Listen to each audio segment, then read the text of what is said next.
Good morning, everyone. What's up? Good morning, good afternoon, good evening, wherever you may be. What's up? Just grabbing a couple of reference images real quick before we go and show the screens. How's everybody doing? Hanging in there?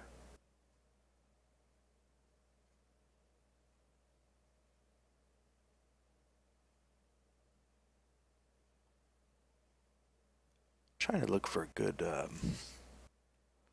bandana. That's what I'm looking for.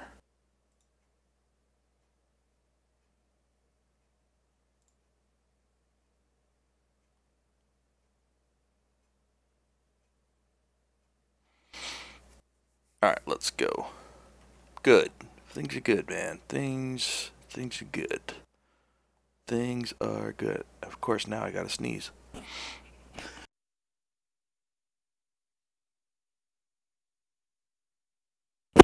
Alright, sorry about that.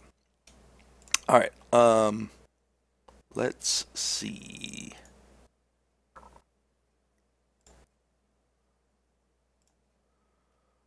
Try to... Give me 1 second here, guys. 1 second. No,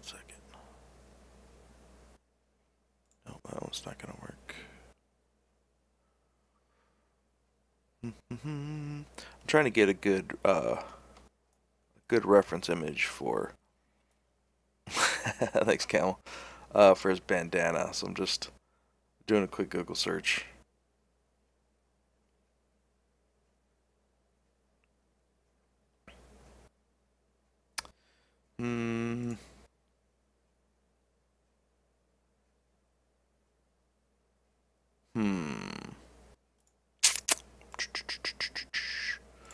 And let me show you what I got so far here. Dun, dun, dun, dun, dun, dun, dun.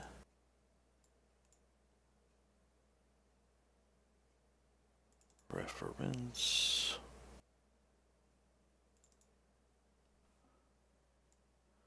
This is what I'm looking at so far. So this one's pretty good. It's got a little bit of shape here. What's up, Craig? What's up, Kick? How you doing? Grenade? What's up? Sip. Where's the next? Oh, there we go. This one's pretty good. I'm kind of just looking at this, what this silhouette shape looks like, and kind of how some of these folds go back and around, and come up through this way. So that one's actually a pretty good one. That one is not so good. I'm trying to get a little bit more of what's going on back here down. God, you know what? That's something we never have to deal with in California. Well, in Central California.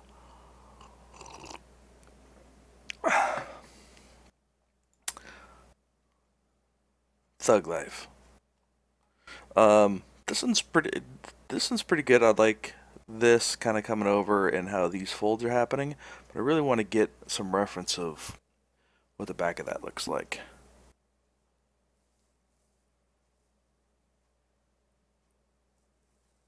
Oh, where in Ireland are you, Craig?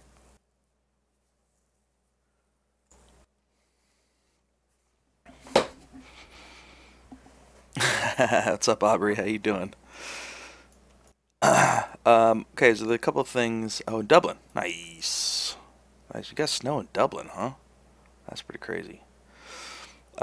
Today, initially what I want to work on is either his eyes and nose, and maybe a little bit of the cheeks,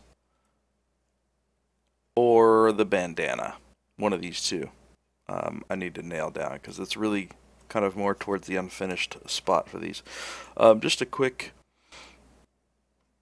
recap on the project. This is something I've been working on for quite a while now. Only maybe a couple hours here and there. mostly just on the Pixelogic stream. So I've been working on him for quite a while. This is a fan art project from Horizon Zero Dawn. Osarim, I believe is what they call them.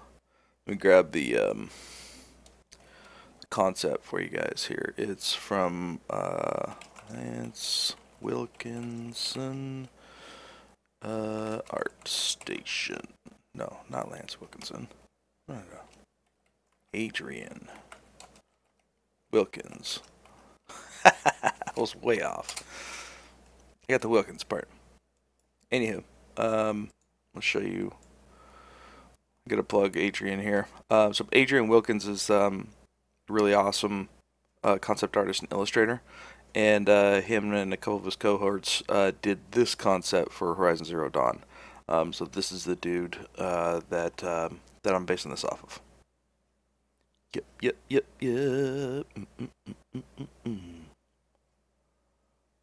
5 feet in some areas. Damn, that's pretty crazy. Chubby cutter. Yeah, so this is who he's off of. So I'm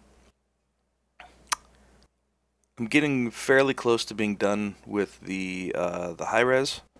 Actually, you know what? If you guys want to take a look at it, you can.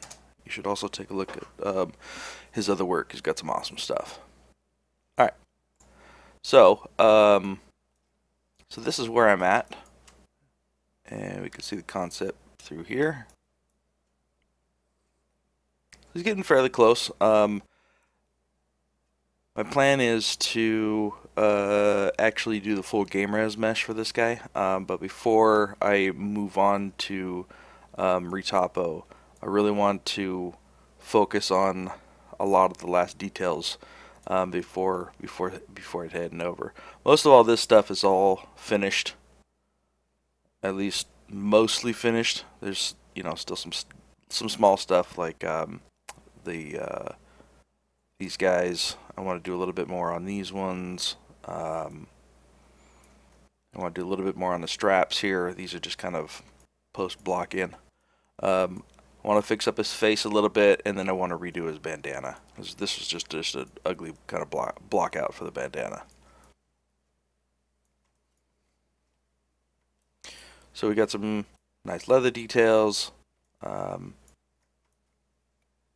so that's where we're at. Also want to redo his hands. His hands aren't very good either.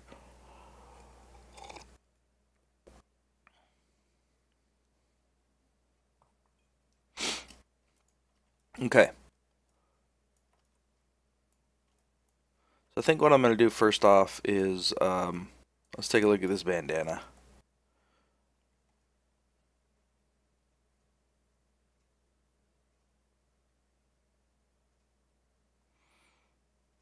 Man, I was actually born in North Dakota, and I vaguely remember having to deal with those types of things in the wintertime. I don't miss that. I don't miss that at all. All right, usually what I do is I usually don't.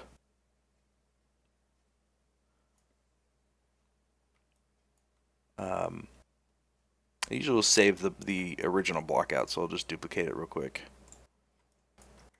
And then let's get some reference up. I kind of like this one. It's got some depth to it, which is good. So I think I'm going to go with mostly this. So that's what we're going to do. That's what we're going to do. Okay. So let's get to it. Anybody have questions so far? Question? Anybody? Question? Anybody?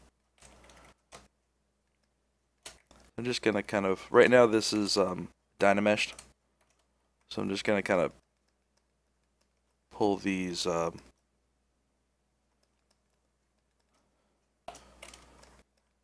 shapes back down. I don't want it to really influence what I'm doing at the moment, so Maybe we'll use some soft polish. If you're new to ZBrush, don't be intimidated by my layout here. My layout is pretty aggressive when it comes to having things out in the open. There's a lot of stuff over here and here.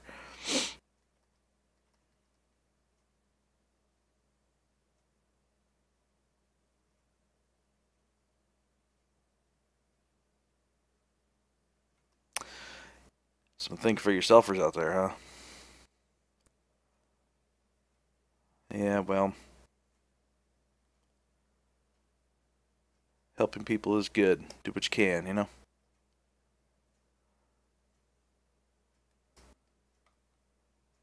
Alright, now we got kind of a blank canvas here. And then from here, originally I put, instead of putting this knot like in the back, if we look at the concept, you can really see back there. So I want to kind of put it off to the side, just for some asymmetry, and you know, so like from here, if we're looking at this angle, let's actually put this back to like 28. Yeah, that sucked, man. So like from this angle, it's about right behind the ear, right there. So in order for that to be there, it's literally on the back corner of his head. So we're going to go with that.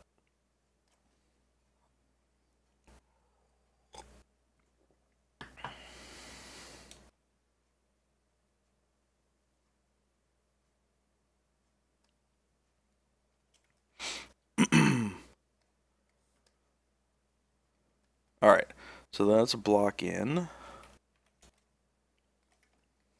some of these pieces here. So we've got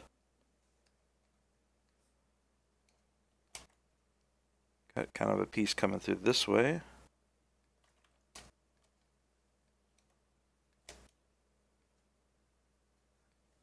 Alright, I just want to get the basic gestures here.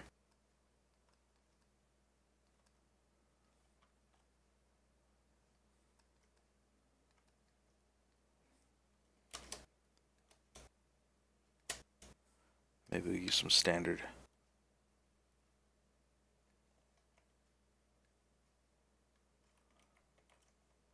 Sometimes less is more when you're doing these things. Instead of just kind of futzing for a lot of times if you just do single stroke action, you can actually get much better than when you start futzing with it, because I actually feel like this felt better.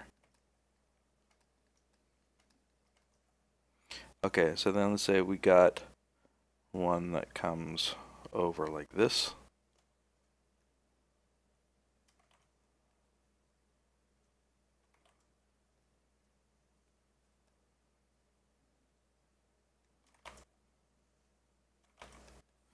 Maybe we'll throw a little bit more lazy mouse on here. What's up, Easy? How you doing, man?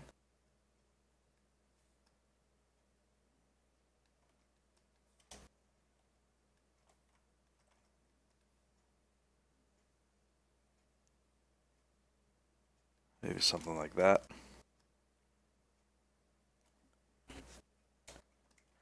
And then maybe we'll actually pull a lot of this up. We'll pull a whole section up.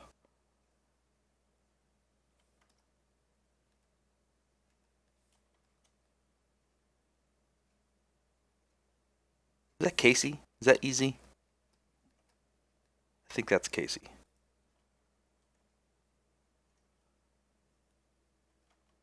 And we'll get just a little bit of movement through that one.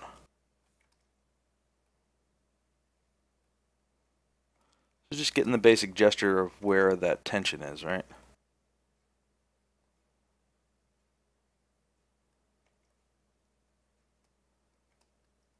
Okay. And then let's give this some more depth here.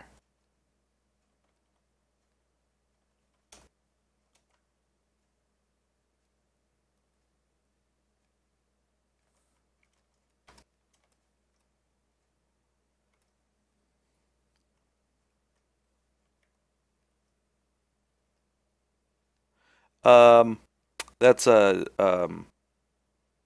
array mesh, fiber mesh.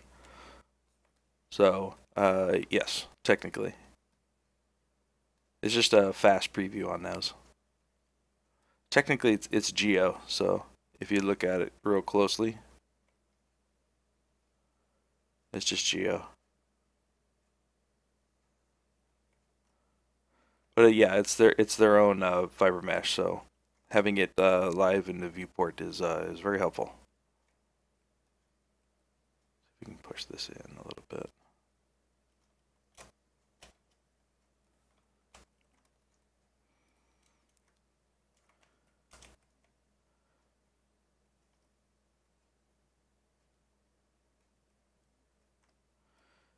Yeah, it's pretty handy. I usually just use the fiber mesh just for kind of block out, or just kind of look dev, I guess you could say. Clear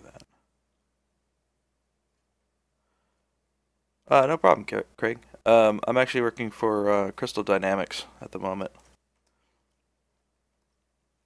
Crystal Dynamics, a Square Enix company. Let's break this tangent. I didn't like how this is kind of close to this same movement through here. So I really want to break that up, make a different element here.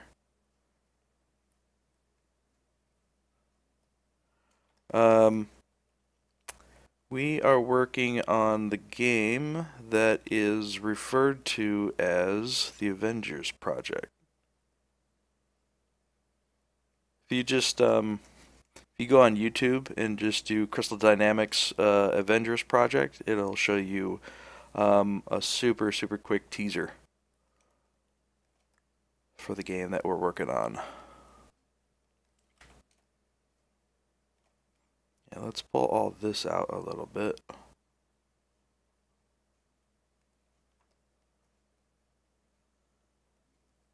Yes, eventually, when I have some time. So the plan easy is that I'm going to be taking this guy through all the way to Game Res Mesh. It's probably going to take me a while to do because I don't have a whole lot of time anymore. But that's the plan. I'm going to be doing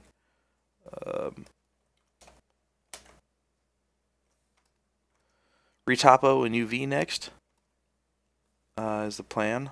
Retopo and UV I'm going to do in Modo, and then I'm going to bake in Marmoset Toolbag 3, and then Texture and Substance Painter. Yeah, there you go. Dark, what's up, buddy?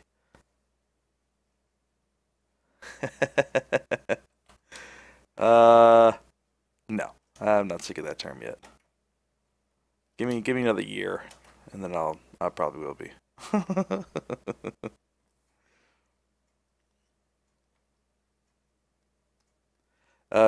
Crystal Dynamics is yes. So through them, yes, I am. It's pretty cool, man. I went from working on a Star Wars project to working on a Avengers project. I'm very fortunate.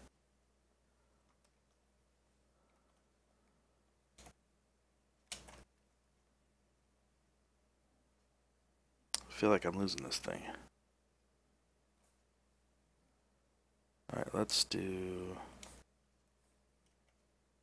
Sometimes if I'm working on something like this and I feel like I'm kind of like noodling it too much, there's times when I'll just force myself to stop, and then I'll move on to something else and then come back later.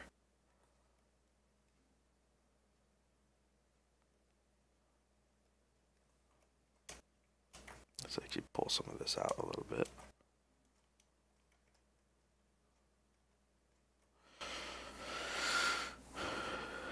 So you do the sculpting and send it off to another guy for retopo.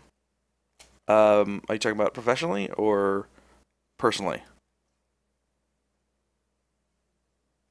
No, I was talking more about just the different high res pieces that I'm working on at the moment, right? So like if I'm working on this bandana and I really feel like it's not working out very well, okay, uh, then I'll just go to another part. Like maybe I'll go work on this piece, or maybe I'll work on his head for a little bit, or maybe I'll work on his straps, and then kind of what your mind does in the background is it still sees this stuff, but instead of looking at it directly, you're kind of indirectly looking at it, right? When you're, let's say I'm working on these straps, so I decide I'm going to go work on these straps a little bit.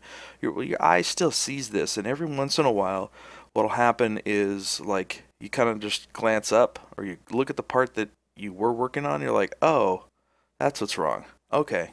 And then you can go back and you start working on that. So sometimes your eye just doesn't see what's happening. So the best way to do it is, instead of just noodling the crap out of it, I tend to move on to a different piece and then kind of let my eye rest from trying to figure shapes out, and just kind of let it naturally happen. So if I'm in here, working on some stuff, I could go, oops, not like that. I'm working on some stuff, working on some stuff,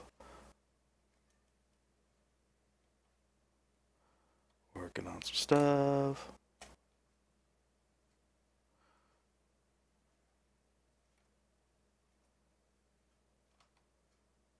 And then my mind's like, oh man, this shape. Oh, no wonder why that's happening. So anyways, I tend to try to do that. Or maybe I'll work on something closer so that I can still see the part that I'm trying to figure out.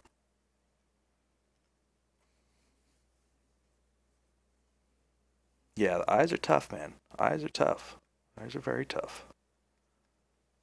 You got people that have been working for a very long time on characters, and it's still tough for them to do eyes. It's tough for me to do eyes.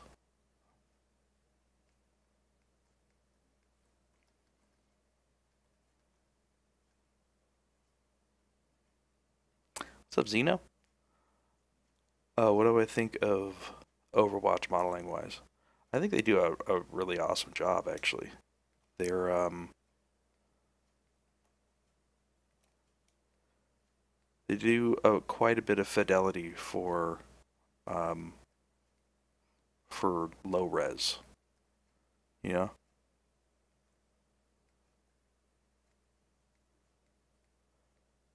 they can get away with a lot. Yeah, it's getting kind of a little chunky.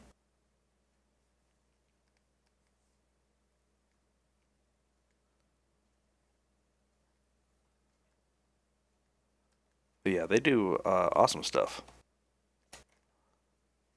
Super awesome stuff.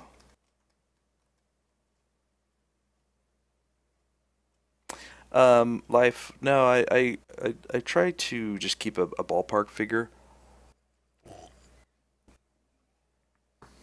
mostly because every character dev cycle is completely different. Not completely different, but very different. So sometimes you may have more time for a particular character than you do for another one. So you can definitely keep an idea of how long you spent on them, but if it's a personal project for me, I usually don't. I keep just kind of a roundabout estimate. This guy I've been noodling at for kind of a long time, so if I were to guesstimate how long this this high res would take, I'd say probably about maybe like 2 weeks, maybe 2.5 weeks for I'd say full-time work, 8 to 10 hours a day, about 2.5 weeks worth of work. It's about where I'm at.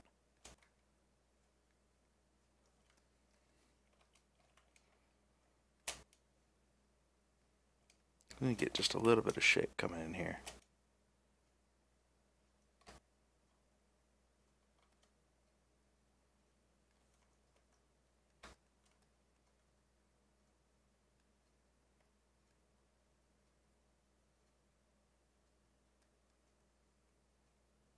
Just a touch of shape.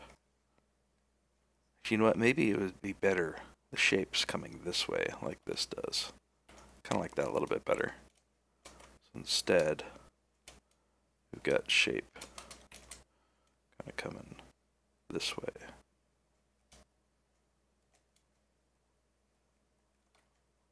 Just get some of those subtle reads.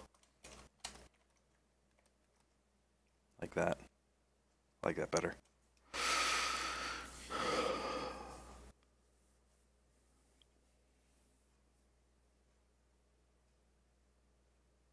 Oh, for Overwatch? Yeah, I think that's my gripe about Overwatch is I'm not big on multiplayers.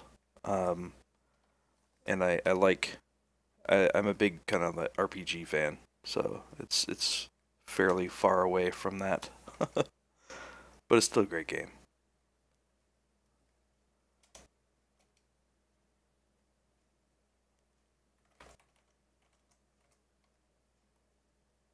Maybe get a little bit more shape down here.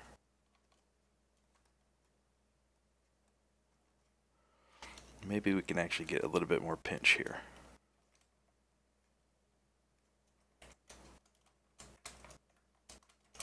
I use this ghosting quite a lot, which is in transform transparency, but I use ghost. And I tie that to just a quick keyboard shortcut.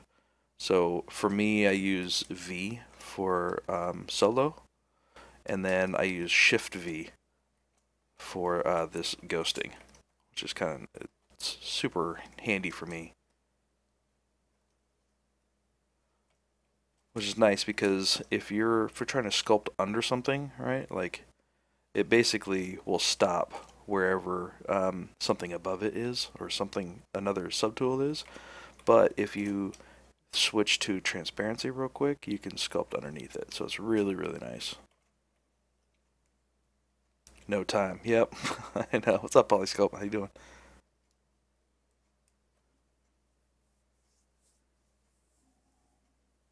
Yeah, the division was pretty fun.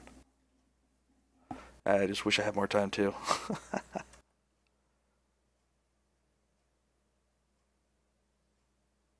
Oh no. Really, Polly? That sucks, dude. How you been though, man? Things good? On the bright side, busy's good, right?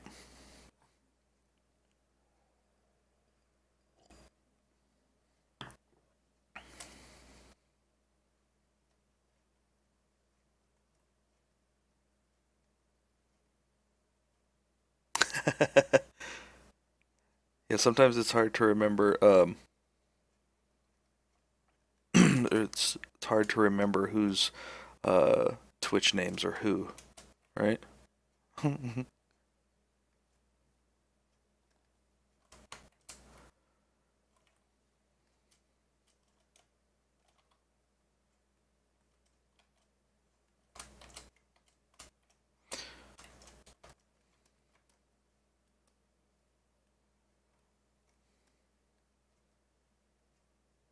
I think that's a little bit better.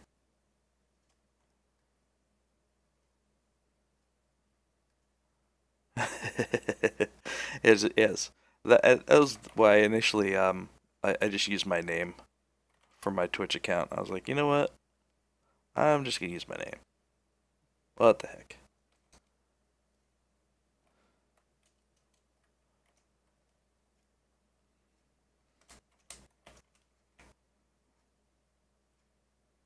Hey, there you go. What's up, Tomas? How you doing, man?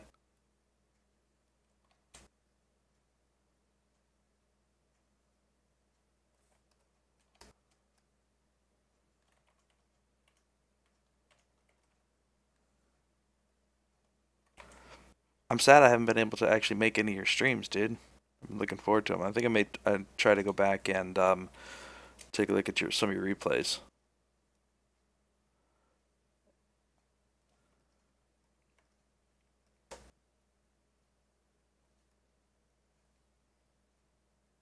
Alright, what I think I may do is I'm actually move on to working on his eyes a little bit. If you guys are interested in me working on his eyes a little bit, I actually may do that.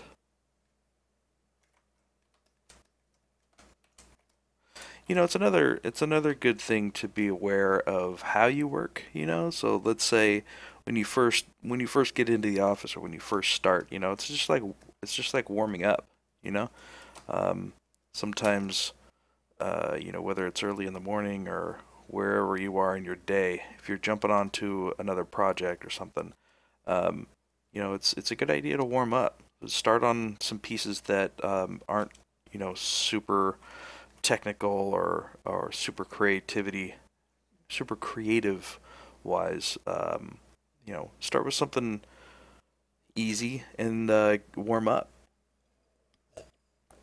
before you jump onto something super sensitive, you know? It's always a good way to do it too.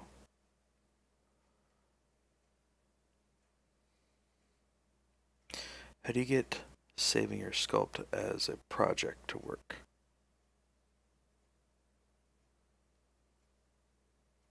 Harvey, I always use just ZTL. I don't think I ever use project. In all the personal and professional times that that I've been using ZBrush, I always just use ZTL. But Tomas actually may be a good person to answer that.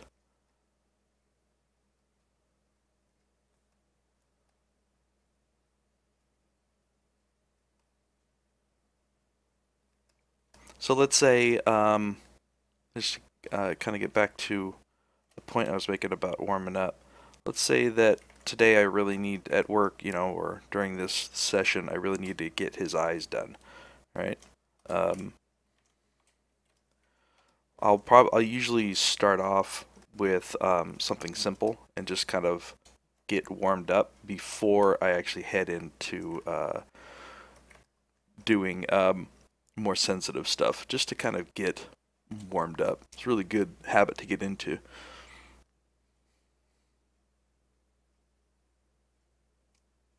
Start doing figurine stuff, and you step back and see better what I'll do. No more Star Wars cosplay for now. Oh, I think just the question was, what was it?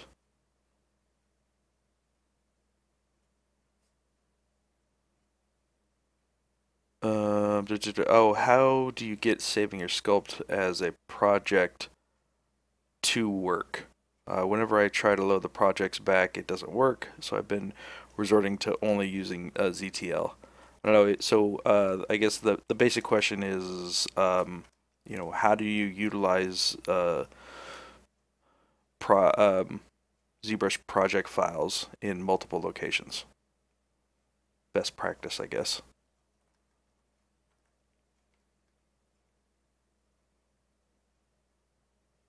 There you go, Harvey. Thanks. Alright, so I think I'm going to start jumping in on his eyes now. I feel a little bit better with being warmed up. I think I'm going to jump back on his eyes. His eyes are really bugging me lately. So, I gathered a little bit of reference for his eyes. There's two actors that I feel like resembles this dude. One is this guy from Parks and Rec, and the other is Mr. Galifianakis himself. Feel like both of these guys could be this guy. I like his nose a little bit better, but for this particular concept.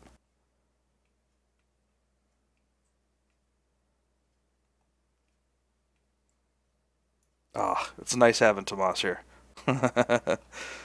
I think for this particular concept, his eyes are a little bit smaller than I forgot what this actor's name is.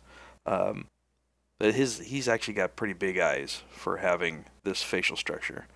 Where this guy's eye slits are a little smaller. They're a little bit more closer to this guy.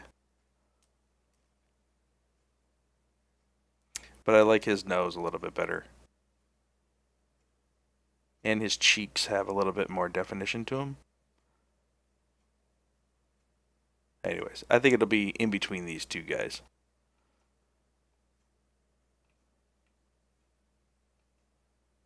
So that's the plan.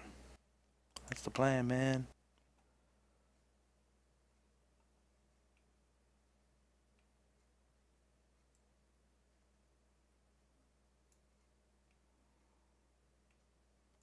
So usually what I'll do then is I'll just kind of focus in on these couple of areas, and I'll throw these just in the back, right? So if I use my see-through, I could just pull and see those shapes real quick. So one of the main things I see that's happening is all this stuff in here is way too flat. Way too flat. And originally I kind of like this you know, more Polynesian, I guess maybe is what you would say. Kind of like Asian style lid, where the actual lid lives underneath this little bit more tighter eyelid on the top, but it's feeling kind of funky. So I think I'm gonna go back. So before I do that, I always want to duplicate. And I'm gonna grab this dude and then just throw him all the way back to the bottom.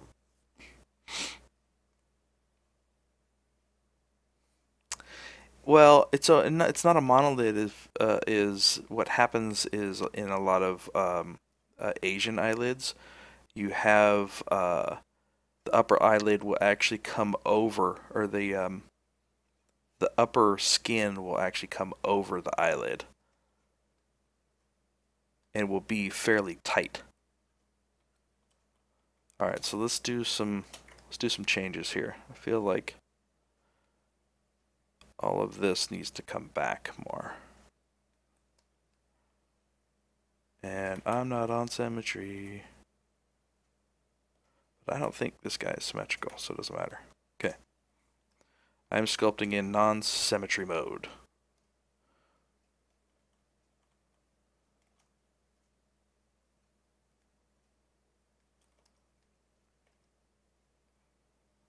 We'll see how this works out. So I'm looking at the how much you can see of the eye from the profile here. Usually you can see quite a bit more.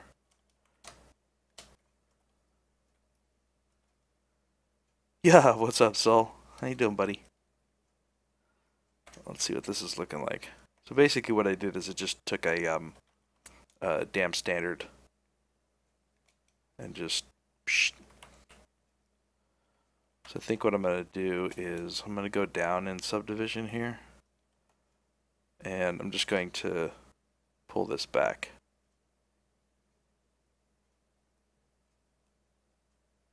Smooth this out. Okay, we're going to attempt to redo his eyelid here. So the other thing that you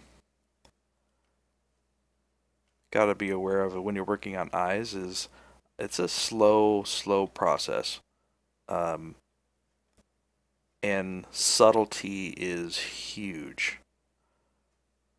You know, it's one little curve or one little accentuation can really make or break your eye.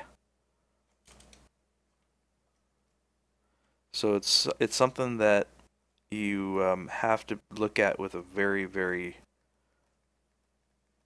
good magnifying glass, you know?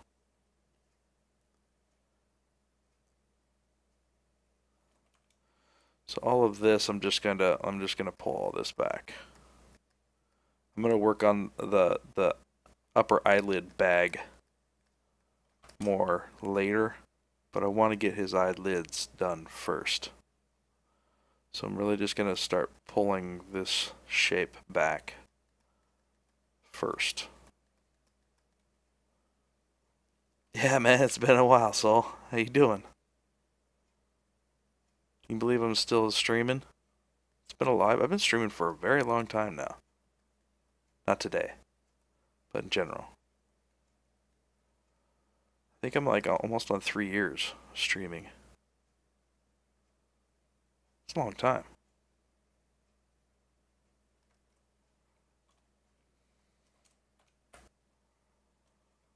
I actually think his eyeballs may be too big too.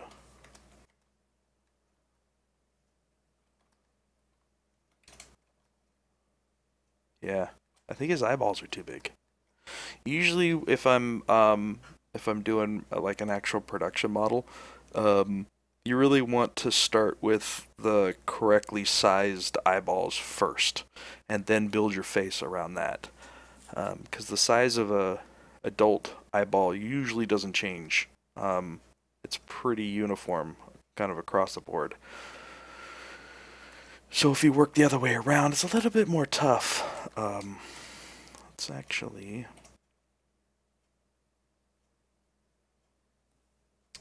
local symmetry. Why?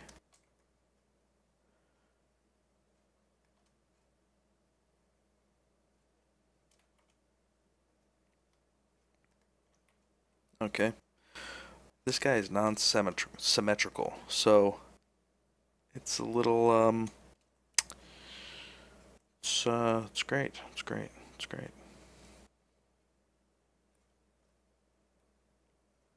So I think what I'm gonna just do is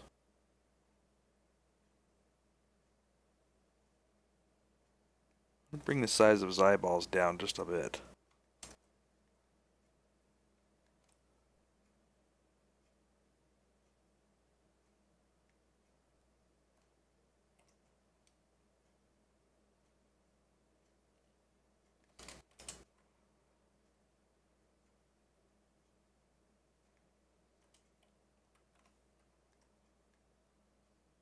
It feels a little bit better.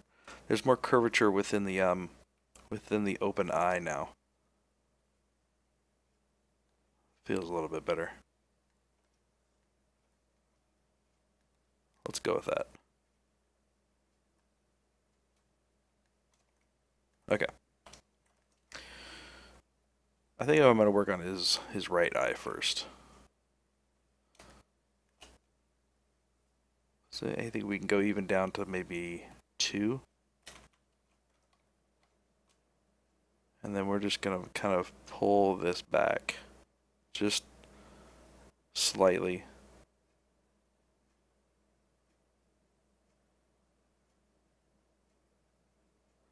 And also when you're dealing with eyes, a lot of times you have to kind of try, and then if it doesn't work, just try it again. Just keep working on it, you know? A lot of times what I'll do is I'll work on something like this, a very sensitive area, and then if I don't like it, I'll just completely scrap it and go back to my previously duplicated one and just start over. Sometimes it's better to just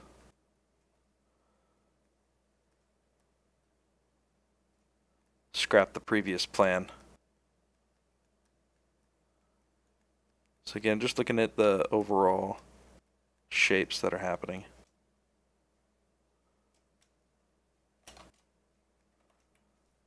Let's back up a step here. So when I'm doing this, I use a lot of the alt smooth, which is when you're smoothing, is taking your hand off of shift. Okay, let's pull this shape back a little bit.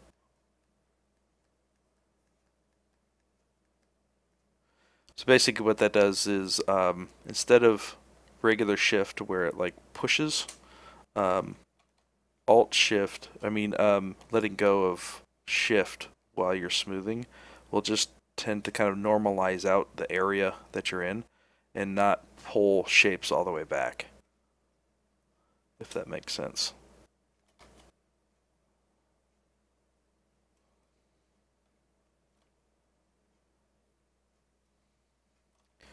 Okay, these got to come back out a little bit more.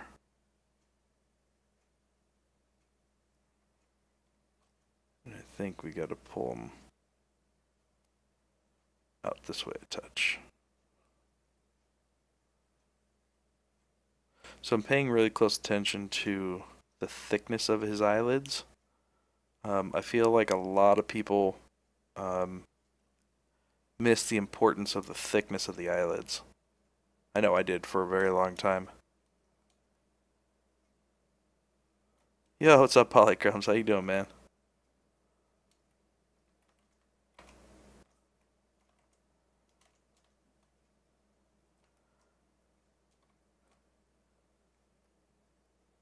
Really getting that eyelid to come into this into the eye bag area and then back up to the actual eyeball. Alt smooth for life, for the win.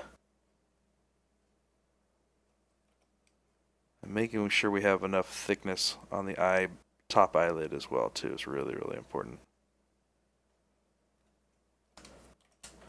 A lot of times what I'll do is, if I'm able, depending on how the topology is set up, I'll try to run a whole edge loop around the actual eyeball. But it looks like if I go all the way down,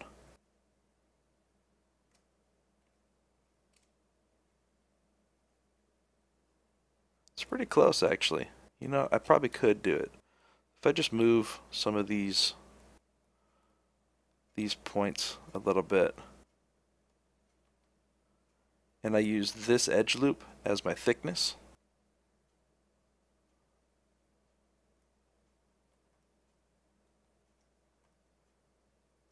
I should be able to do that.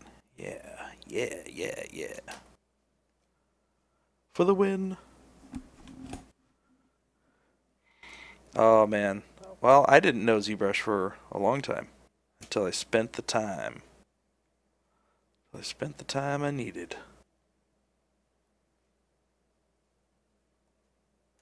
Let's just move some of this down and out of the way.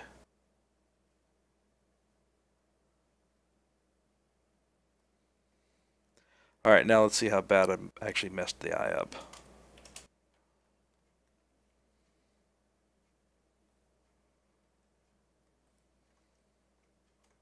Not too bad. It's okay.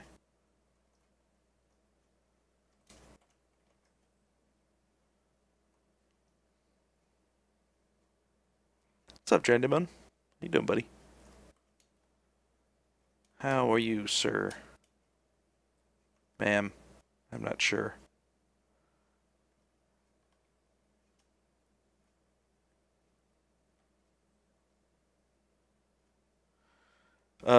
There is ZBrush Core if you want to just play around. You're not ready to jump in to the full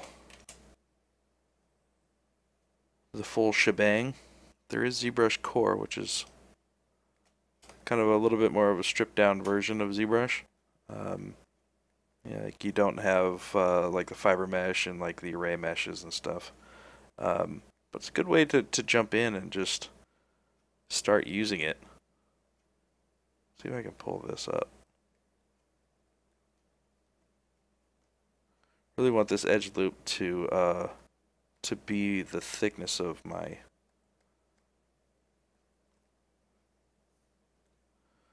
eyelid here. Let's see if I can actually turn this edge loop without destroying too many things here.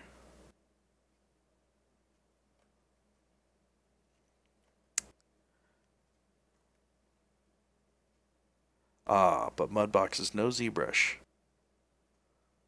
Bless their hearts and stuff.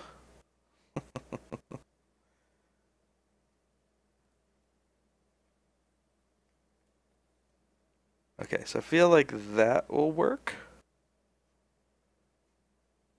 Let's see if I can get this out as well. Let's push this in, kind of pull it down.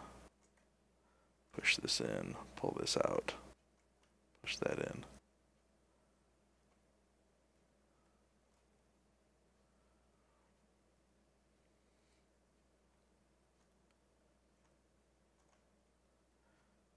So the move brush is very, very powerful when you start using Alt with it.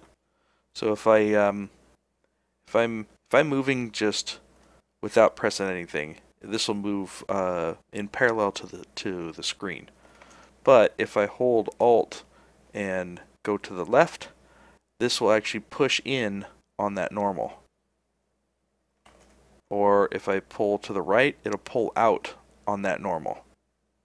Right, so it's really nice to be able to kind of move and then push in and pull out along those normals. So basically for free, you get 3 tools in one, which is amazing. So that's kind of what I'm doing here is I'm pushing that in, I'm pulling this out, pushing that in, pulling it out, and then moving. So I'm trying to get just some of this this edge flow to kind of flow correctly.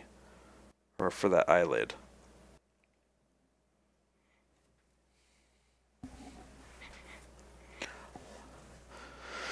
Oh, what's up, Nick? Oh, any tips for 3D characters, art path, and game industry? There's lots of tips. A lot. I guess it really depends on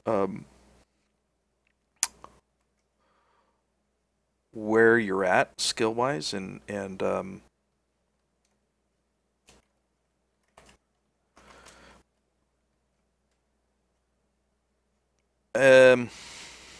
really depends on where you're at. You know, have you been working professionally for a long time? Are you working currently? Are you trying to get in? Are you just starting out? There's different advice for different stages, I guess. Maybe you can clarify where you're at currently.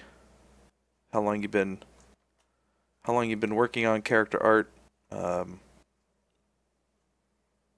And some of the things that you're interested in. Are you interested in more stylized, more realistic? That's another big one, actually, is stylized versus realistic. Those are two very different work paths, I feel. Not very different, but different enough. Stylized. Student and stylized. I guess I can start by saying just general tips, which would be anatomy. Even for stylized. Stylized technically is a exaggeration on realistic anatomy, right? So you need to know what your anatomy is doing in order to be able to push it, right? So even though you're doing stylized stuff, anatomy is beyond important, just as much as it is for realistic. So that, and then just I'd say some general advice is be patient. It takes a very, very long time to get to a point where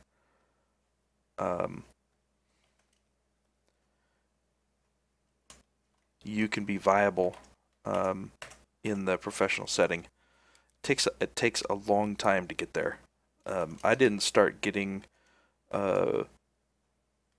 actual professional work until, I don't know, way after I graduated. I'd say it took me about 3 years after I graduated before I got to a point where I was good enough to actually get professional work. But everybody goes at a different pace, so it depends on where you're at skill wise. Um,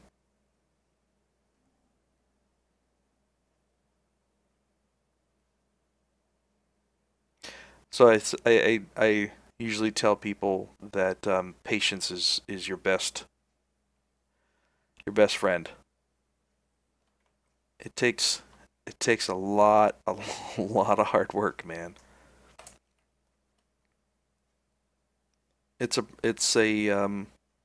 profession, and it's a skill based profession. So there's a lot of people out there that may have an idea that oh well, if you just are talented, um, you know you can get work really easily because you're talented, um, or gifted, whatever you want to call it. Whew, his eye looks way worse now, doesn't it? I don't really believe in talent. I believe that hard work makes good practice, and hard work makes you better. So the longer that you can work, the better you get, and that's what talent really is. No, I don't think speed sculpting is a good idea at all. I think I think getting good at speed sculpting is only good if you're a concept artist. Um, and even then, I feel like what you should be concentrating on is making a quality piece, and then get faster at doing that. So I feel like when people are like, "Oh, it's a speed sculpt," like, well, it's not. Speed is less important than quality. So I'd much rather see, a 12-hour sculpt that's, you know, 3 times better than a 6-hour sculpt that's twice the crap. You know what I mean? It does. It is important to be fast, but not as important as being good. So I always try to tell people be good first, and then work on being faster at that. I don't I don't feel like speed sculpting is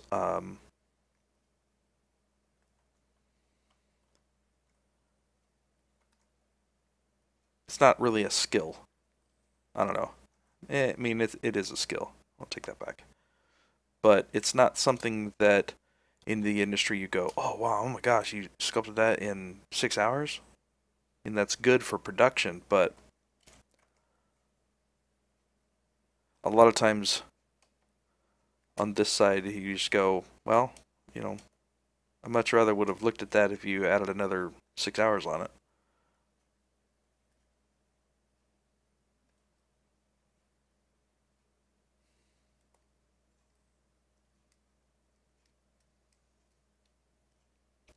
How do you make it so that ZBrush doesn't get really buggy when you have 69 milli polys? Um, have a lot of subtools, I would say.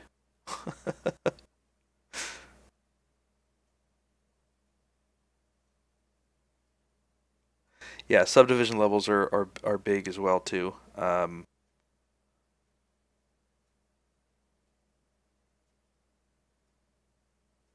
More idea of doing gesture drawings. I mean, I think for me it goes kind of across the board. Uh, so I would say figure out what the goal is. Are you good, and then you're just looking to get faster? Then that's one thing. But if you're just working on speed and you haven't nailed the skill yet, I don't think you're doing yourself any favors. Just personally, that's how I feel. I feel that quality over time is better. especially when you're a student. You need to spend the time getting good and making good decisions while you're working and knowing what that looks like. Um, and by focusing on speed too early, I think is detrimental to your learning process.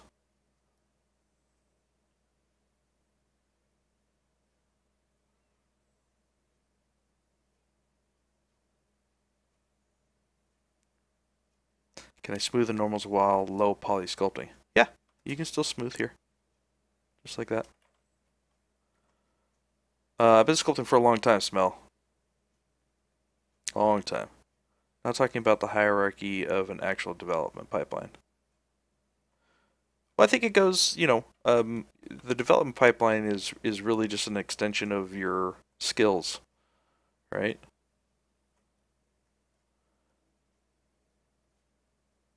I don't know. Everybody's got a little bit of different opinion about it, but me personally, I don't see speed sculpting as to me it's kind of a secondary skill. I feel like if you can make awesome art and then make it faster, that's better than just saying, "Oh, I just made, this kind of half-assed sculpt in like 6 hours or in like 3 hours." You know what I mean? It's better to spend more time getting better at your craft, and because when you get to a certain part of there's only so much work you can get done in a speed sculpt, right? So you're working on primary shapes, you're working on secondary shapes, probably at the most. You're not really going to get into tertiary details. So the longer that you work on something, the more deep you can get into it and actually work on those skills that you would need to work on when you get to second and tertiary details. You know what I mean? But should you keep the eyelid bag as one geo, like the Crunkle? Sometimes you can. Sajid, Sajad, sorry. In this particular guy, I'm keeping the Crunkle as one, just because my base geo already has some extra geo there, I guess. But I would say if you're going to take this all the way to GamRes, yeah, you may want to break out the Crunkle. It depends. It depends on what your base model is too.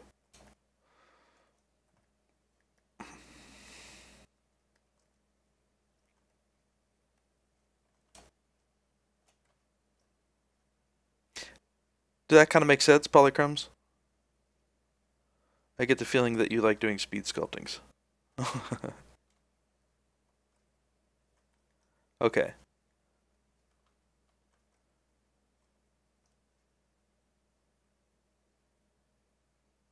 Now I'm going to start working on, yeah, this needs to come out a little bit more. So just like other parts of the body, a lot of times when I'm working on the eye, I may work on the upper eyelid for a little bit. Um, oh, sorry, Smell. I've been sculpting. God, I don't even know. I mean, it's been off and on through college. Through uh, earlier parts of my I wouldn't say childhood, but let's say ZBrush. I've been sculpting in ZBrush for maybe about 4.5 years, maybe 5 years now. Um, but I've had lots of other sculpting experiences before that, where it was, actual clay sculpting or Play-Doh, you know? Okay, so now we got back to kind of the general eye.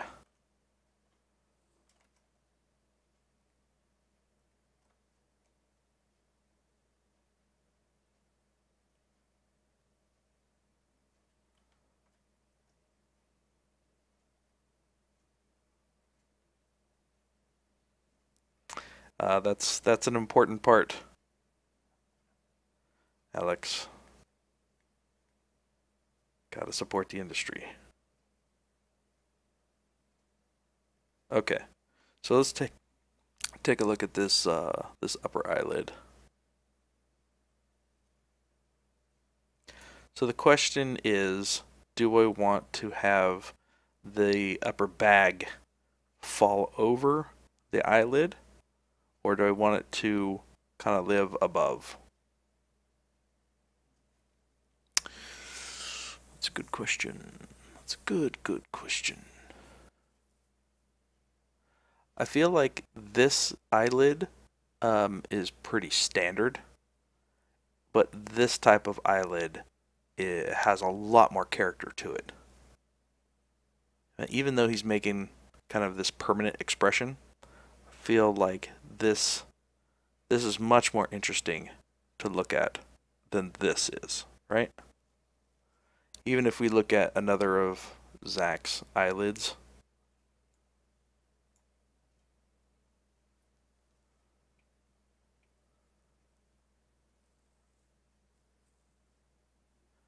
Somebody should focus on process and the minute of proper bottling.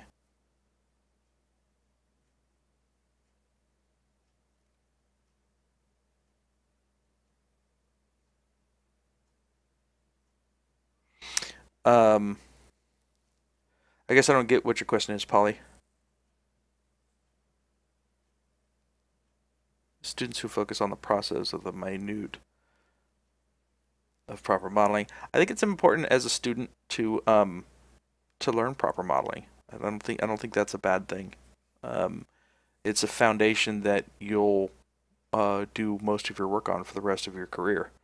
So especially as students, I would highly suggest. Oh, just a statement, okay. I would highly suggest focusing on proper modeling tactics and making sure, because that's the time that you have to actually work on it, right? When you start working in the industry and start doing professional work, you don't have time to do that. You have less time to do that, I should say. Okay, I think I'm gonna go with something like this.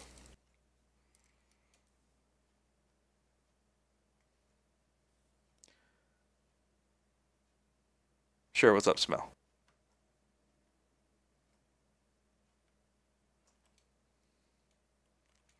Okay, so then what's gonna happen while you're getting your question ready? I'm gonna start bringing this shape in.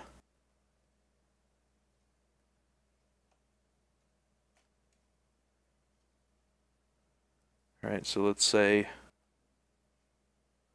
right, we've got the upper eyelid actually, it does its normal thing, but the upper bag actually comes down. So it's going to kind of, so what I'm going to set up the actual eyelid first and then the bag.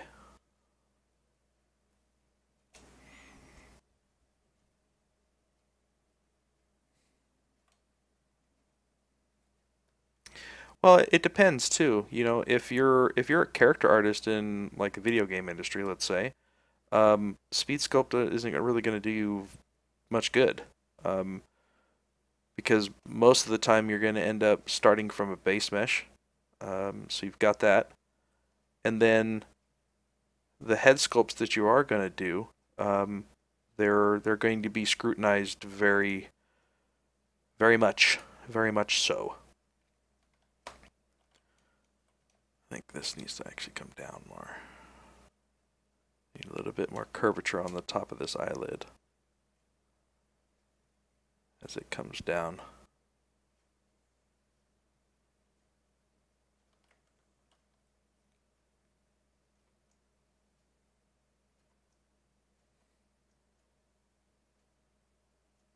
Yeah, I kind of go back and forth between, well, I've been using Quadro for a long time as my reference. But yeah, Pure Ref is pretty good too.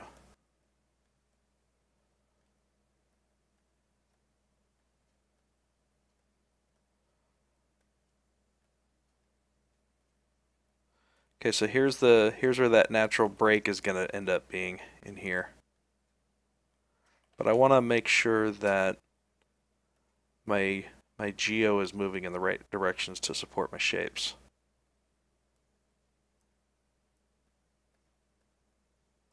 Wow, that's coming out way too far.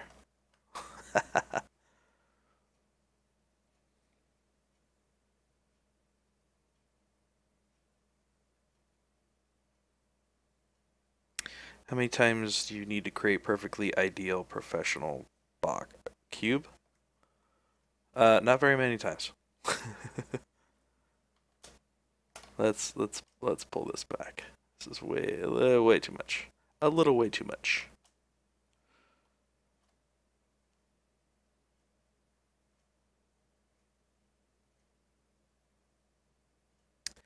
Yeah, I mean, yeah, there's benefits to doing just quick sculpts. But I don't know. I feel like um, it has its place. If you're So I feel like with speed sculpts,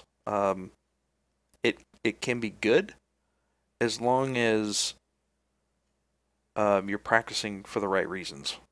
You know, if you keep making fast crap, then it's still going to be crap. You know what I mean?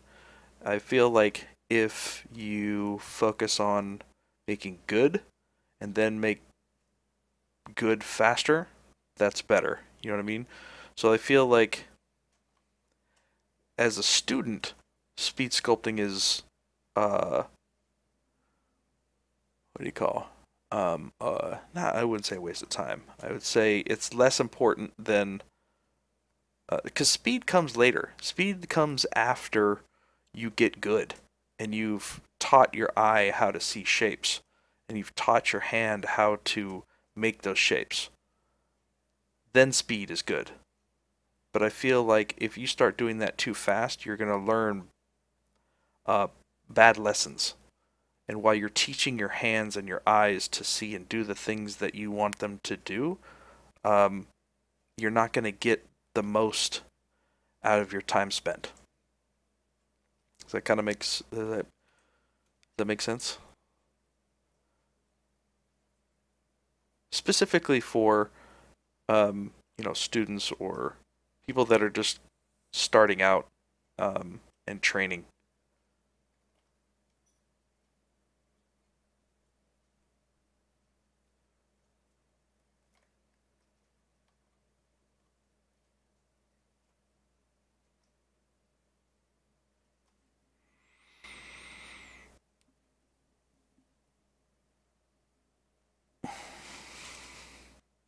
I don't. I mean, that's just my personal opinion, though. Everybody's opinions are a little bit different, but I think mostly I'm kind of passionate about that because I personally fell into same um, that same boat for a long time. I was like, I need to be fast. I need to I need to do this. I need to be fast. I know I need to be fast to be professional. But I ended up creating some bad habits for myself. Um, and it took me quite a while to unlearn those bad habits from just trying to be quick. So it's something that I would say that yeah, it has its place, but I would just be careful that you don't spend too much time on speed, and you want to make sure that you spend enough time on quality. Because training your eye and training your hand is one of the most important things that you can do in the art industry. I think it just as an artist in general, and that takes much longer to do. It takes a long time to do. And then speed can come later, as after you've trained your eye and you've to see the things and see the shapes and see the things that are wrong with your shapes at any given time. um, and then training your hand to make sure those strokes are the ones that you want quickly. I think that's much more difficult to do than just getting faster, you know?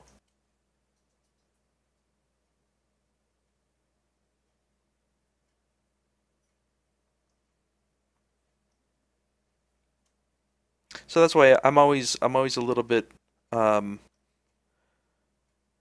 bit hesitant when people talk about speed sculpting. Um, my initial knee-jerk reaction is that I feel time is better spent um, quality and learning how to do something than it is doing it faster. You know what I mean?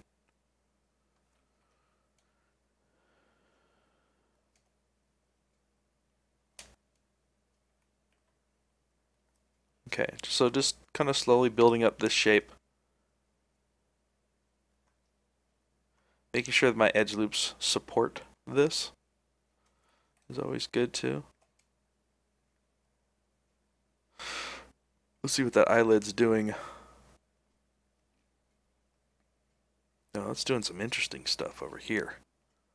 See how so it comes a little bit over the eye, and then like it like curves in right there. It's pretty cool.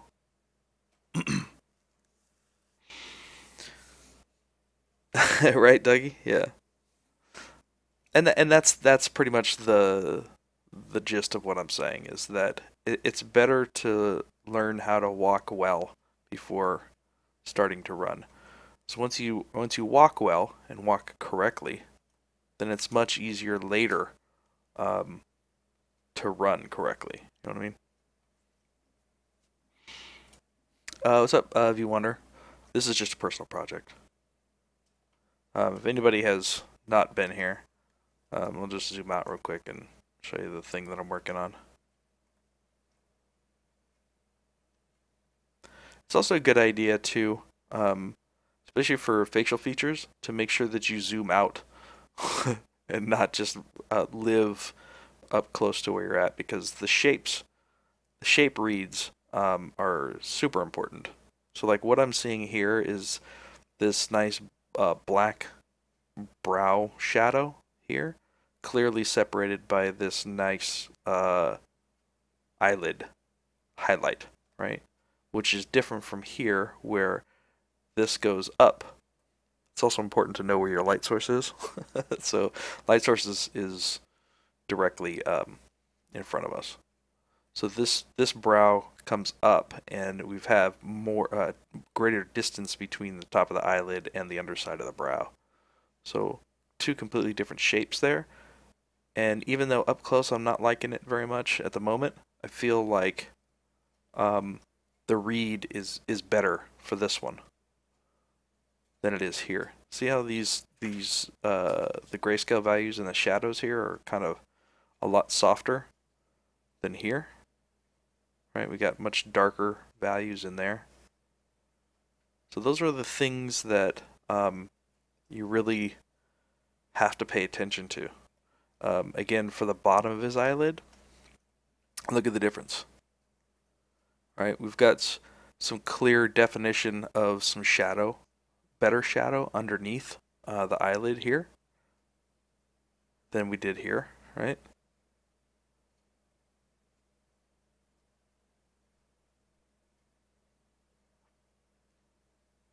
I feel like the darkness and the highlights in this area right here is much better now than it was here. So you feel how just this eye is just much more soft than this? Right, the difference between this feels much better versus this. Sometimes what you can do too is just duplicate everything off. If you have a head in just one mesh, you can just duplicate it off and rotate it around so you can see both sides. Excuse me.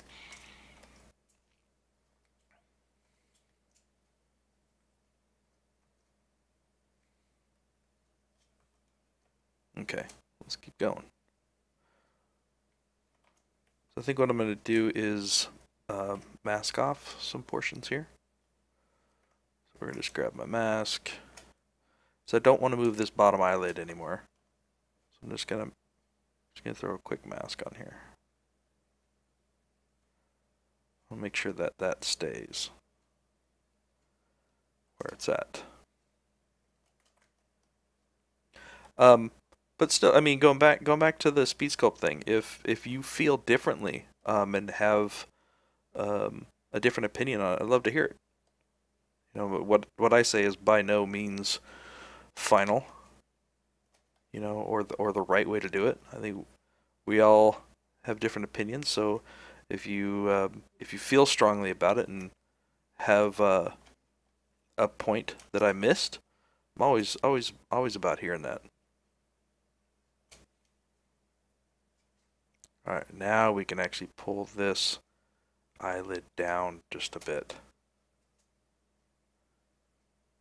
and start covering up just the top portion of the eyelid here. So it's important to note that this upper eyelid doesn't change the shape of the actual eyelid that's sitting on the eyeball, right?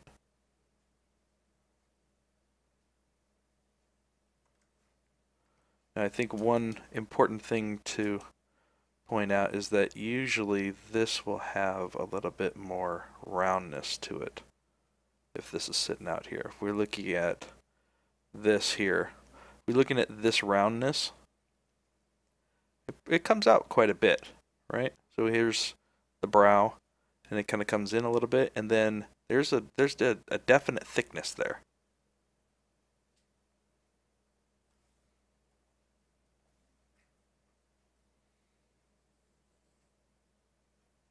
So I'll try to come in and actually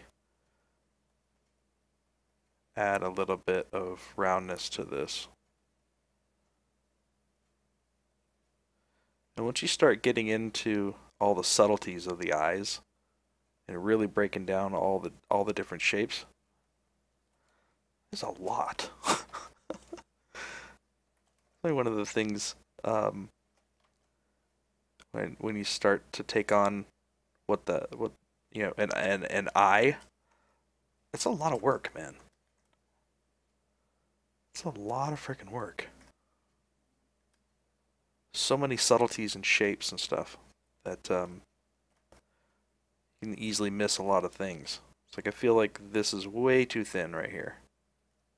Right? You still gotta think the thickness of skin.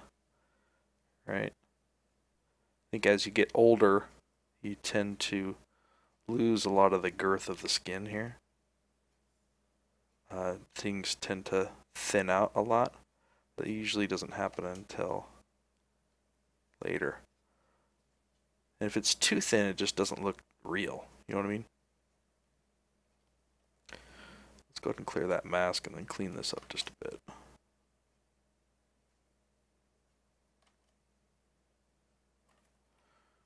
And then we'll take some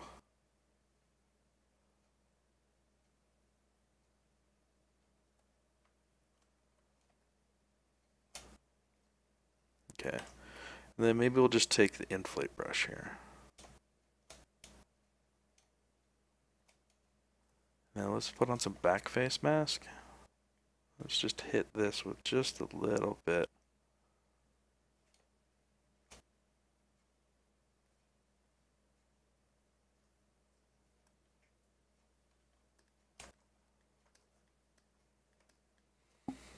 That's what that's looking like.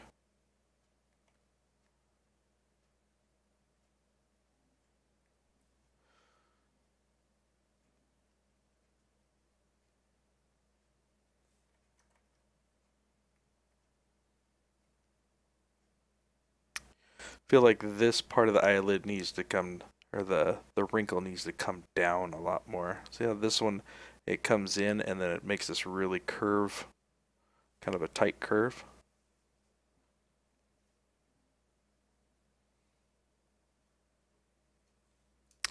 I hope my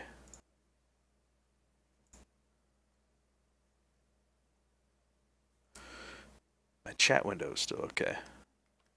Maybe I think everybody just got quiet. While we're doing that, let's make sure we save. I haven't saved it all yet. While that's saving, how's everybody else doing?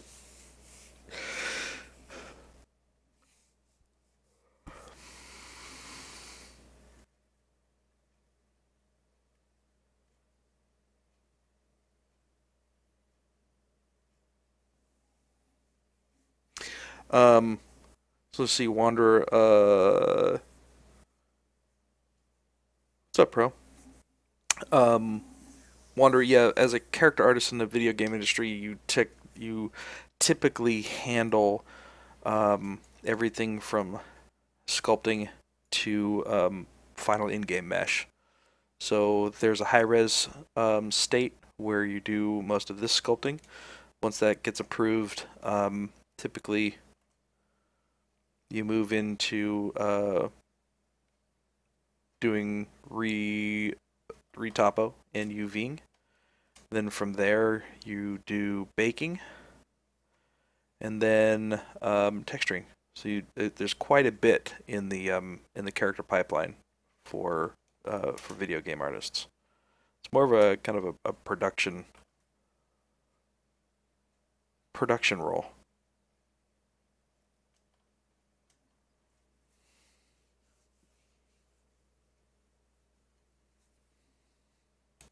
Oh yeah, man. It's I think you never really end or finish learning. But moving from animation to sculpting is actually quite a big jump. So I commend you on that.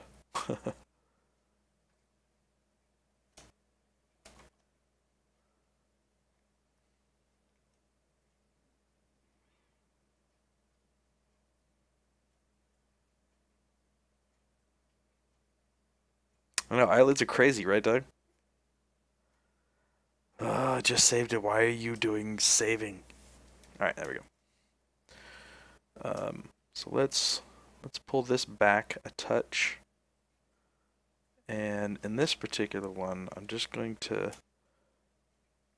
draw in where I want it to go.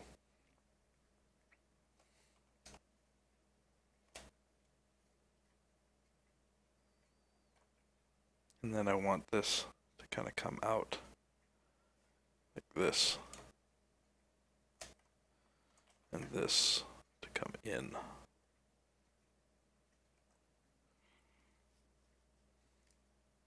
Tips for hard surface modeling. It's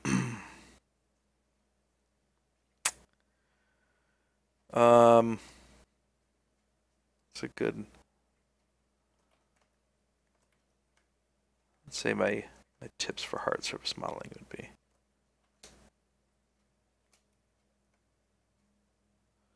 I'm going to pull this all in just a bit.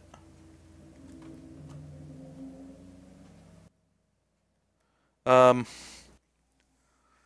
of tips for hard. So I think tips for hard surface modeling would be knock out your big shapes first, and then worry about the smaller minutia details. I think this is a little bit too much.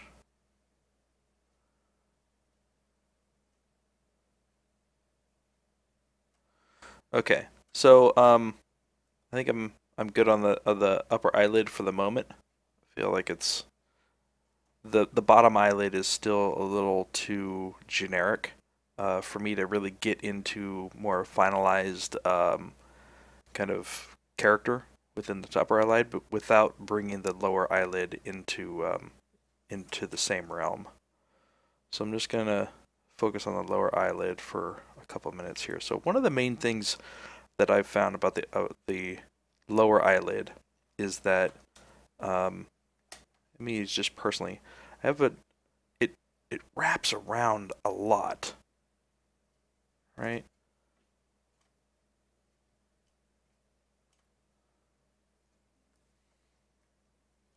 Elias, I plan on doing it on my own personal stream, which is right there is my personal Twitch page. When I've got time. I'm working a full-time job and have a family, so I don't have a whole lot of time. So the idea is, yes, to do that on my personal stream because it's not within the ZBrush realm after this phase. So yes, that is the idea, is that I'm gonna try to do it on stream. So lower eyelid actually has quite a bit of thickness to it when you actually look at eyelids. It really depends. Actually, make sure I get to it. Are you going to stream this? You gotta learn a bit sculpt in college years, so just into animation to build character more. That's cool, man. Yeah. I did animation for a little bit in college, and I was like, nope, this is not what I want to do. So I doubled down on modeling. How many character artists are in a game studio? You know, it's a very multi-tiered answer to that. It really depends on the studio. It depends on the project. What a lot of AAA studios are doing lately are outsourcing. There's a lot of outsourcing going on these days in big AAA studios. So what ends up happening is you have a much smaller in-house team than what you would have normally seen, say, 2 or 3 years ago.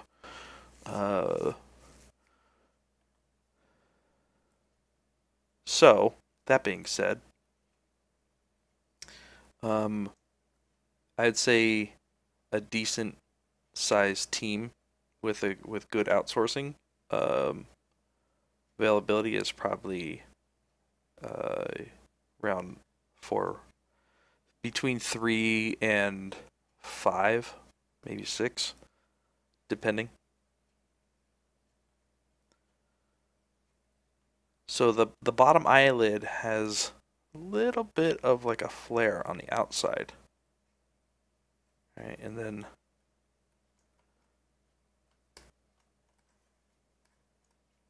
because you really can see the bottom eyelid from far away.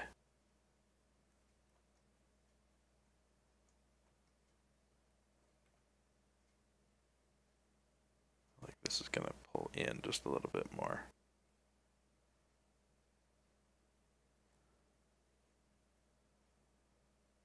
Okay, so there's usually a clear definition between the bottom of the eyelid and the eye bag area, right? So the eye bag area is where the skin of where the orbital socket begins, right? The outer part where the separation between the orbital socket and the zygoma. So typically what I'll do is I'll just kind of map out where that separation is. Whoa. Where the hell am I? And it's all about subtlety. Plans, what's up, man?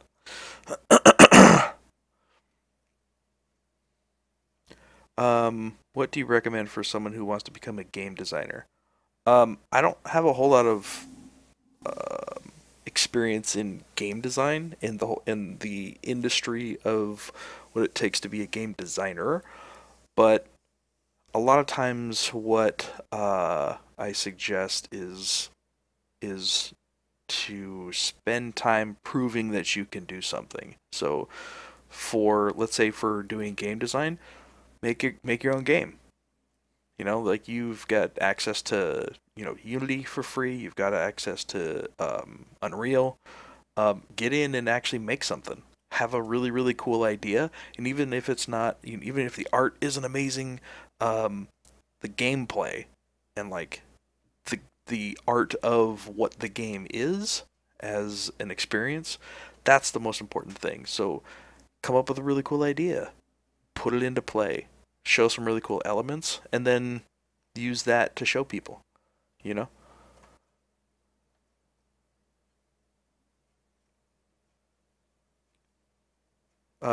Bland says, does everyone at the studio work on the same project at the same time? Again, that really depends. So if you have a large studio, sometimes um, there's multiple projects going on. Depending on when it is in the dev cycle, you know. A lot of times, let's just pull this back.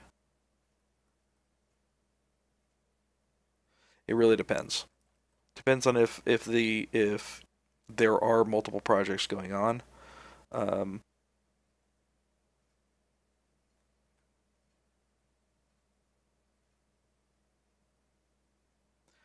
Depends on where you are in the projects.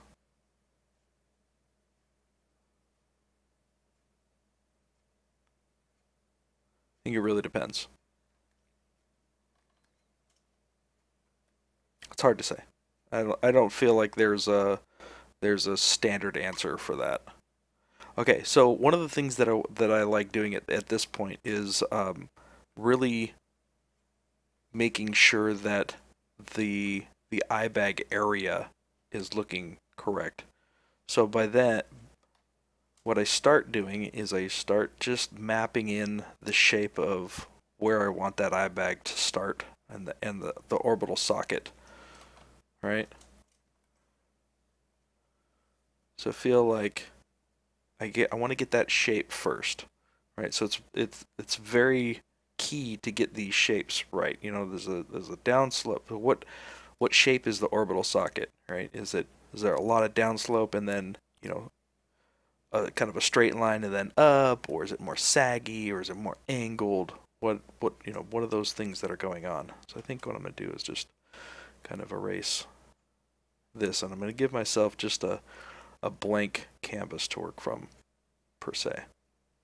All right, so I want to come in and I want to say, I'll move my light just to see if I can get this better.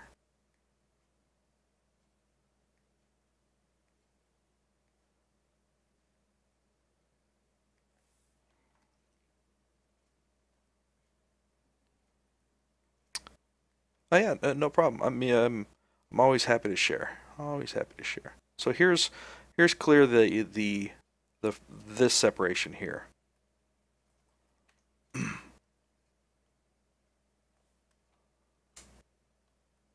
And what I want to do is I want to just kind of just draw in what this is going to look like.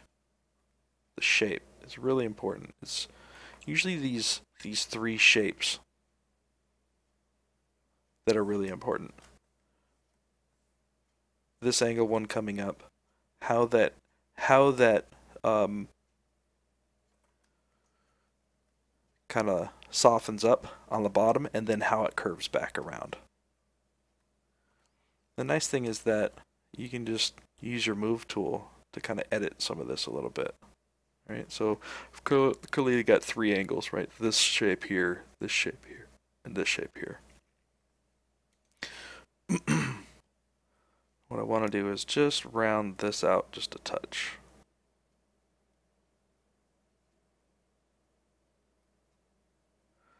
Now all this stuff is going to be super, super subtle, but I want to make sure that the shape is correct first. And I feel like this point comes down too far. I feel like that's what's happening. I'm going to pull this up. Either way, I don't want to, when I'm doing this, I don't want to move the topology too much, so I'd rather just come in and just resculpt it real quick.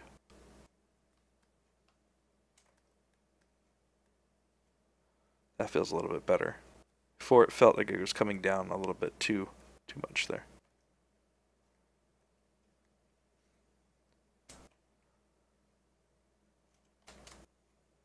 Okay, so then I'll just kind of smooth it out a little bit.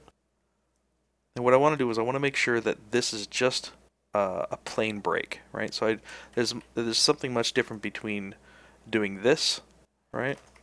So doing something like this, where this plane is consistent with this plane, and then you just have a divot. Whereas if this shape is different from this shape, right? Then we have this same plane change, but my actual shapes are doing different things. Right, so maybe this comes in more. Right? So we can have that same line, but just defined differently.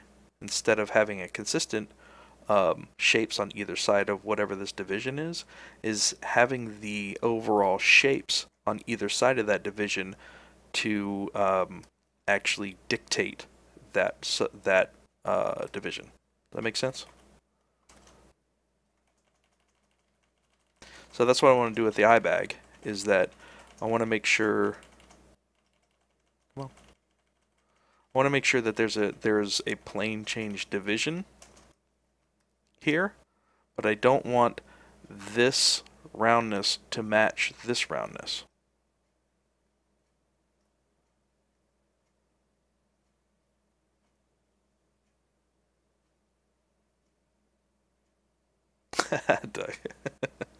Alright, so what I want to do is I want to pull, yeah, that's fine. I want to pull this shape back a little bit along that line, and then I want to pronounce this shape.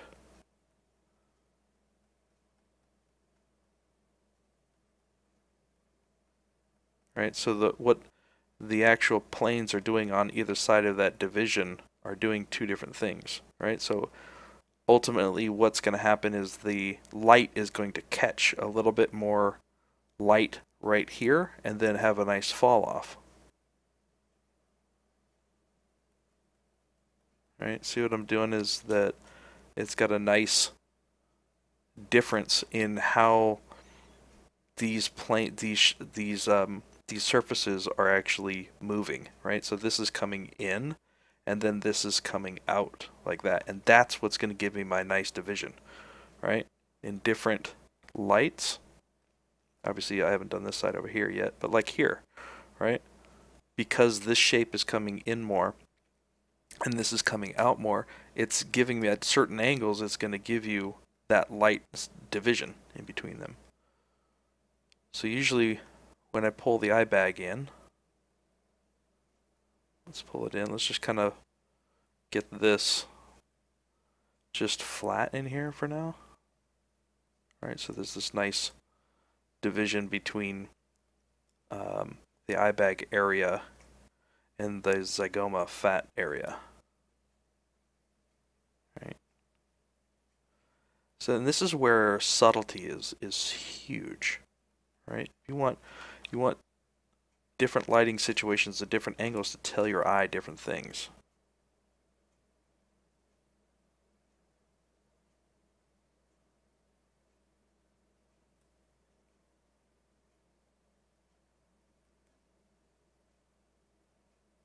Okay, so we've got a little bit of division there. Now to complete this, what I want to do is I want to add just a subtle hint of curvature in here.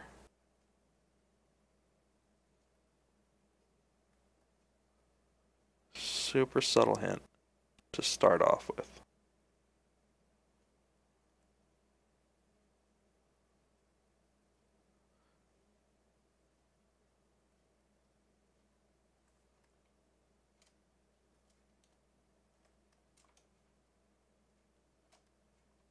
I'm just going to do a quick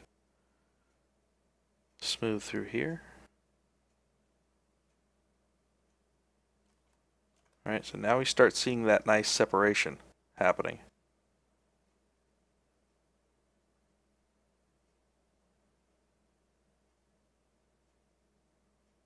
Probably won't do any scars.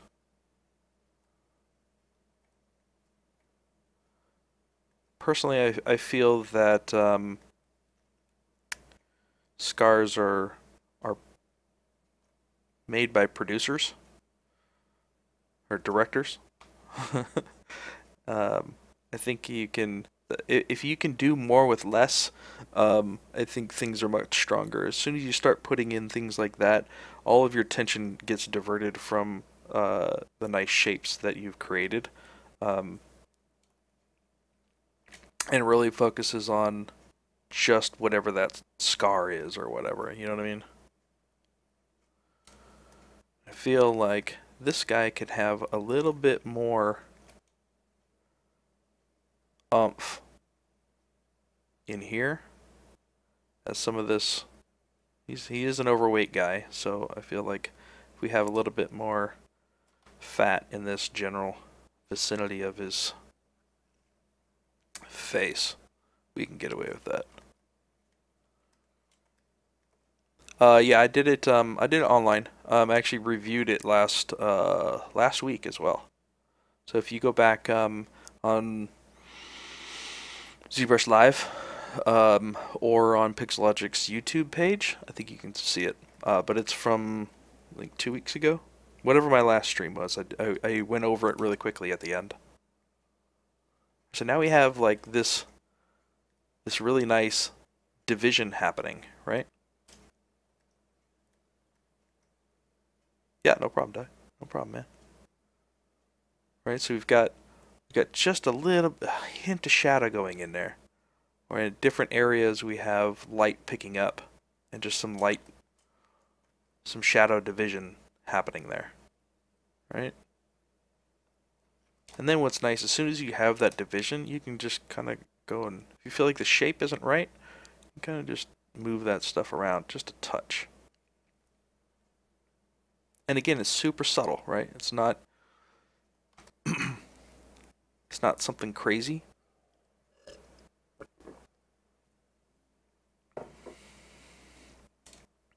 Best way to learn human anatomy. How did I learn anatomy? I was actually just talking with this about this not too long ago. I think there's a good two-pronged approach that I would suggest. One is to work out. Probably the best ways to learn anatomy is to know your own anatomy. You know, let's say you're going to put together a workout routine, right?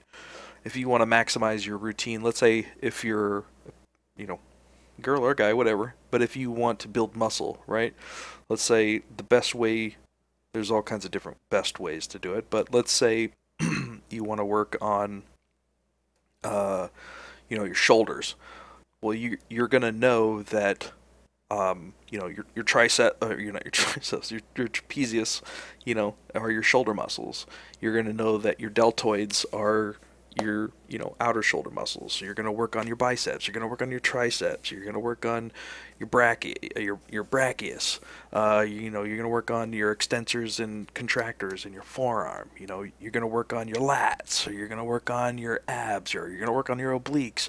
You're gonna work on your quads, your hamstrings, those types of things. So honestly, that plus being healthy is really, really, really good start for knowing anatomy. Second is start with, instead of starting on a full body, and I would save face for last. I wouldn't do faces first off. I would just do, you know, start with an arm. You know, start with, you know, okay, well, what are the muscles in the arm? What are the main? So for anatomy, for sculpting, I would just focus on the surface or form-defining muscles. There's all kinds of underneath muscles. You don't need to worry about them. But the form-defining major muscles are the things that you really want to work out. Kung Pao, yes, I am working at Crystal Dynamics. Not right now, but during the week I do. Right now I'm at home.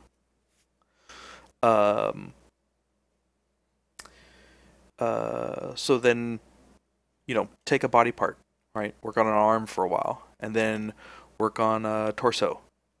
Learn what's in the torso. And then, you know, learn just the front of the torso. And then now you have arms and the front of a torso. Well, then then you start working on back muscles, right? So it's just kind of localizing yourself in pieces is probably the best way to start. And then just practice. Practice, practice, practice. Right? This is feeling pretty cool now. I'm feeling pretty good about this. These nice light form changes that are happening in here. Now let's take a look at these dudes.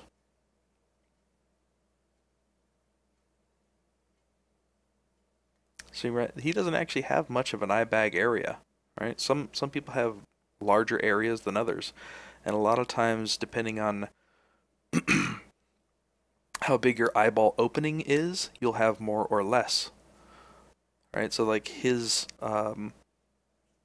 eyes in this particular shot are a lot thinner, more closed, right? So he's going to have more area down here, where like his eye is a little bit more open, so you're not going to have as much area here. And it also depends on you know, how much fat you carry in your face, you know?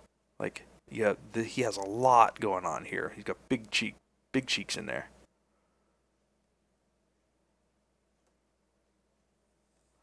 So that's another thing, is I think that in order to get those going well, I feel like we need to address how much he has here, you know? Feel the more you have here,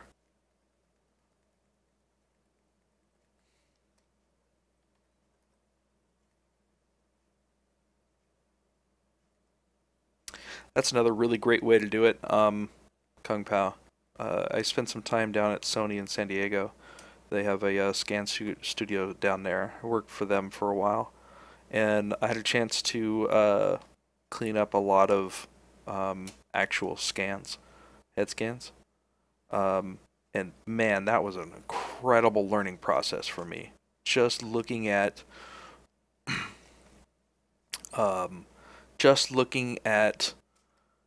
real scans and how like real shapes actually work in the human head is incredibly important. I think as just a natural consumer though, it's tough to get your hands on that many head scans. Oh, you got invited to the Crystal Dynamics Junior GDC party. Nice, man. I think I'm actually going to be out of the office that day. My wife and I are celebrating our 5-year anniversary, so I'm taking some PTO. I think I'm actually going to be out of the office. That's like the one day I'm going to be out of the office. But there's some other really great character artists there. You'll have an awesome time, and that's awesome, by the way. That's really cool.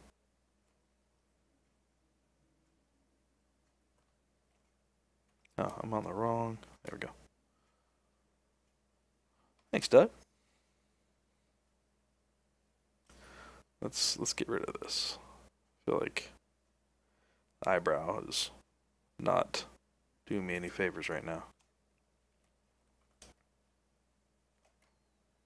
Yep, wrong tool.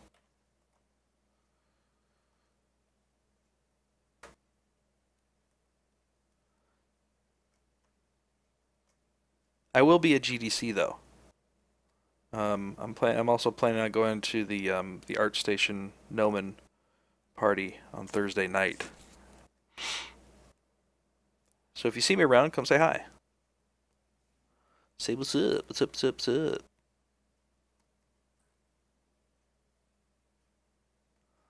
Okay. So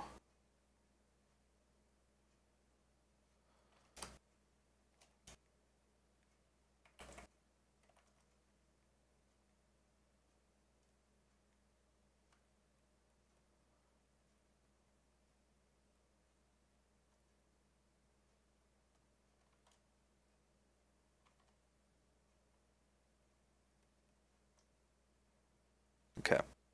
That's feeling better. That is feeling better. Still feel like his bottom eyelid is actually a little bit too sharp on the front eyelid. Something about it is off to me. And I think what's happening is there's a little bit too much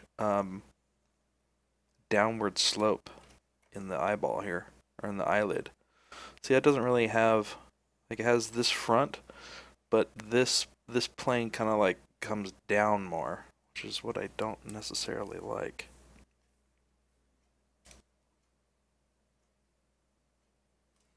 So let's actually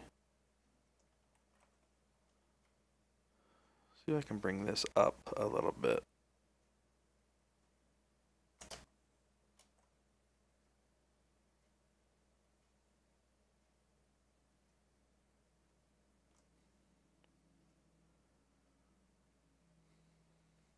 See, the eyelid is actually pulling back down more than it should be. So I want to try to just flatten out this plane first. And I'm just using the move tool and pulling against the normals here.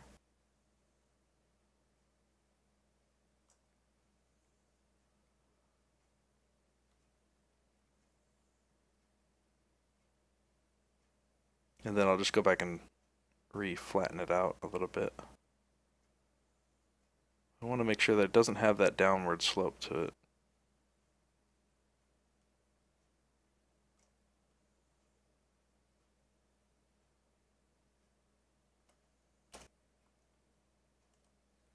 That feels a little better.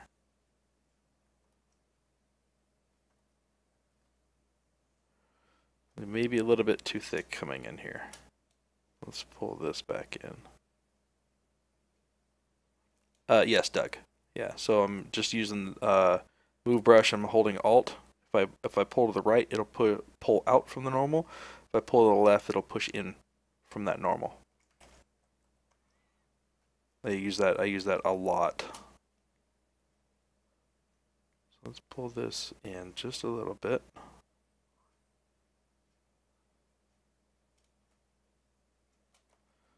Maybe what I'll do is, let's actually smooth this out just a touch.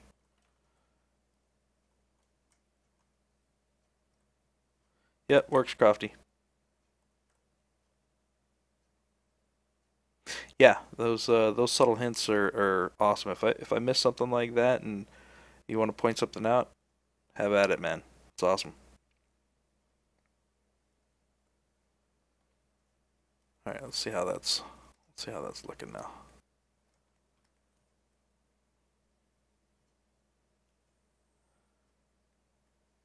See all those just nice subtle shapes happening in here now? All that stuff is really, really important to selling an eyeball. There's an eyeball, but an eye socket, you know?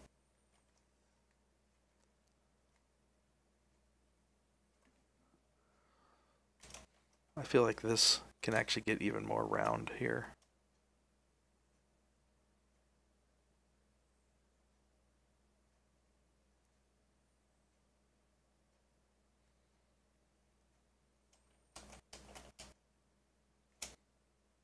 A lot of this, you know, comes from observation, really. Just when you're talking with when you're talking with people, take a look at their eyes. Look at what the different shapes are doing. Don't get lost in their eyes. Actually, after I got into doing characters in depth, really kind of taking on I am a character artist type of thing. I could talk to people, you know, face to face and not really have too much of a problem. But once I started getting into it and really studying how facial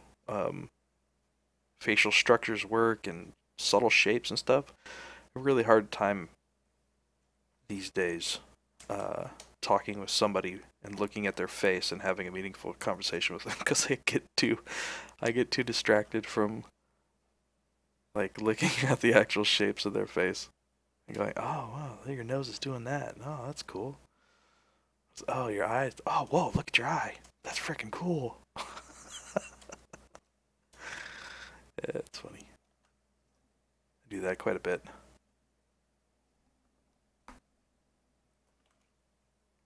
Maybe this kind of come out a little bit more here.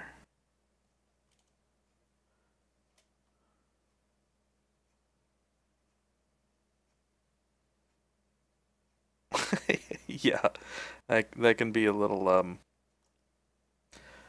interesting, if I may. A little interesting.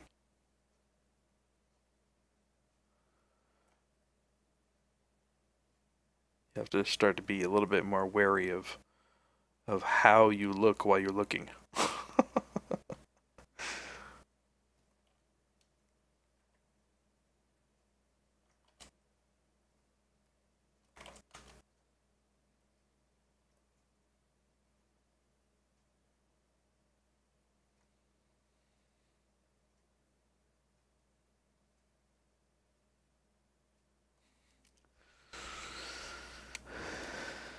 Yeah, yeah, yeah. Red, we still typically use just a hair card system. The whole theology behind hair cards is probably still the easiest way to do it. Elite, what's up, man? It's been a long time, dude. You're coming in just as I'm ending. Got to get rolling here in a second, guys and gals. So yeah, I think we did some good stuff today.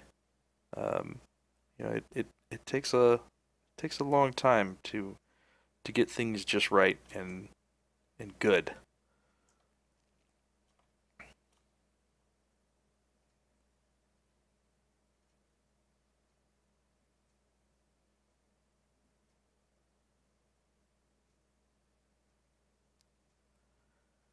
Yeah, man. It's been a while, bro. It's been a while. Okay, well, let's take a look.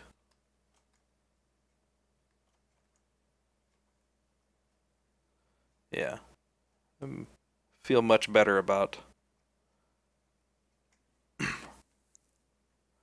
um just kind of the normal way where you you know, make a clump of hair and then bake that to a card, or bake that to a plane, and then use those UVs um, on planes that you would actually put in the shape of the hair. It's mostly just placing them by hand. So I feel like his eye is much better than we were looking at here. This feels very incomplete. This one's getting closer.